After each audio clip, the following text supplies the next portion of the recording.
გარემოს დაცვის საერთაშორისო დღესთან დაკავშირებით დასუფთავების აქცია გაიმართა ფოჩით საჯარო სკოლის მოსწავლეებმა და ზუგდიდის შალვა მესხიას სახელობის სახელმწიფო ინსტიტუტის სტუდენტებმა შავი ზღვის სანაპირო ზოლი და ფოთის სპორტის მიმდებარე ტერიტორია გაწმინდეს. აქცია სატყეო დეპარტამენტის რეგიონული სამმართველოსა და გარემოს დაცვის სამინისტროს რეგიონული ბიუროს მიერ იყო ორგანიზებული.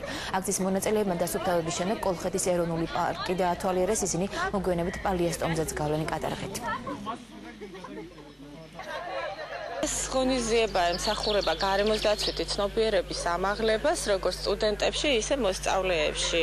აქვე მინდა აღვნიშნო, რომ გარემოს დაცვის სამმართველოს დაგეგმილი აქვს 5 ივნისთან გარემოს დაცვის მსოფლიო დღესთან დაკავშირებით კვირეული გუშინ გახდათ ამ კვირეულის გახსნა, რომელიც იყო ზუგდიდში.